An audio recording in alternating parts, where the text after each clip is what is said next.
আপনারা সাপ এখানে কিভাবে দেখলেন? সবাই মিলে সাপ তো আমি দেখিনি। সকালে যারা দেখছে সকালে মহিলারা দেখছে। সাপে কামড় টামড় দিয়েছে কেউ রে? না না, মনে হয় না, কামড় দিয়েছে মনে হয় না। ওই ভাগ্য বলে বাইরেই একটা সকালে ওই খুশি ওই একটু দুপুরের টাইমে ওই মোটর হাঁটতে যেখানে গেছি ফাঁক দিয়া, ঠিক আছে, ফাঁক দিয়ে দেখতে আসি যে হাফ দূরে আমাকে সামনে বাইরেছি, বাইরেছি পর মরিচ হয়ে এবার পোড়া দিছি, এই ভিতরে ঢুকে গেছে। এইবার ওই মেস্তুরি আল্লাহ মেস্তুরি লেগ দেয়া, এবার শেষ ওই জামটার ফিটে মেস্তুরি সবার তার কাম করে। না, সাপ দেখলে তো সেখানে ভয় পেয়ে কেউ কাজ করতে চাইবে না, এটাও স্বাভাবিক। দেখ, এটা একটা মোটরের পাশে একটা জায়গা, ওইখানে বালি দিয়ে ভরা ছিল, ওইখানে সাপের বাচ্চা দিচ্ছে, কিন্তু আমরা বুড়োটা উদ্ধার করতে পারিনি। সাপের বাচ্চা 14টা বাচ্চা উদ্ধার করলাম, 15টা বাচ্চা উদ্ধার করলাম। আপনাদের একটা কথা বলি, আপনারা এই যে সাপ দেখেন না ঘরে, খেয়াল করেন একটু ভাই। আপনারা এই যে সাপ দেখেন ঘরে, সাপ ঘরে আসে কেন আপনারা বলতে পারেন?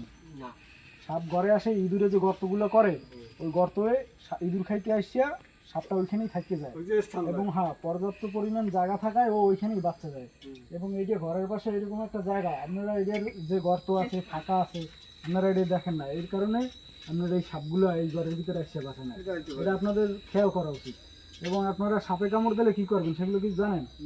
সাপে কামড় দিলে আমরা সাধারণত দৌড় দিয়ে আমাদের পাশের বাড়ি কোন হুজুরে আছে ফের দ্বারা যাই, যাতে গেছি, কামড় দিয়েছে হুজুরে জারিয়ে দিয়েছে, আমরা ভালোই গেছি।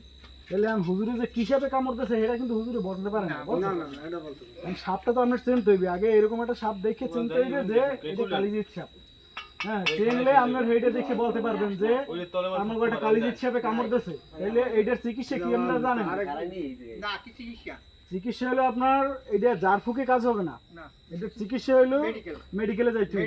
যদি কেউ ভুল করে, লেট করে, এই বিপদে পড়লো, 1.5 ঘন্টা 2 ঘন্টা আপনি ওজার দ্বারা যাইবেন, এর দ্বারা যাইবেন, তাহলে শেষ। এখন আসেন আপনি হলো ওজার কাছে যদি যান, সাপে কামড় দিয়েছে, কিভাবে কামড় দিয়েছে, কিভাবে কামড় দিয়েছে, আপনি মেডিকেল যাওয়ার প্রস্তুতির পাশাপাশি আমাদেরকে ফোন দিতে পারেন, আমরা আপনাদেরকে সাপের কাটা জায়গা দেখে আমরা বলে দিতে পারবো এটা কিভাবে কামড় দিয়েছে, ওটা দেখে।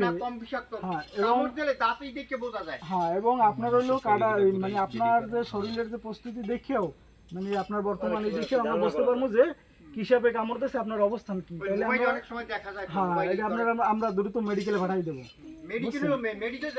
মেডিকেলে হলো মূল চিকিৎসা হলো মেডিকেলে, কিন্তু আমরা হলো এই যে মাছুপনা সাপে কামড় দিয়েছে, এই সাপে কামড় দিলে তো বিষ নেই, এই জন্য আমরা জারিয়ে দিয়েছি, ভালো হয়ে গেছে। এক্ষেত্রে আমরা মানে মেডিকেলে যাওয়ার আগে যদি কোনো বোঝার চেষ্টা করেন যে আমরা কিসের কামড় দিয়েছি, তাহলে আমাদের কাছে যোগাযোগ করতে পারেন, কিন্তু আমরা দ্রুত যাইতে হবে মেডিকেলে। এটা আপনারা সবসময় খেয়াল রাখবেন। হ্যাঁ, ঘরে যদি কোনো গর্ত থাকে ইঁদুরের, সবসময় এটা মারিয়ে রাখবেন। এটা হলো সবসময় আপনাদের কাছে অনুরোধ, কারণ গর্ত থাকলেই ঘরে সাপ আসবেই। আর এই সাপ আপনার হইলো বাইরে থাকে না, সাপ থাকেই হলো ঘরে। বাইরে বেজি আছে, গুইল আছে, শিয়াল আছে, এগুলো তো সাপ খায়, এই জন্য আপনারা এটা খেয়াল রাখবেন।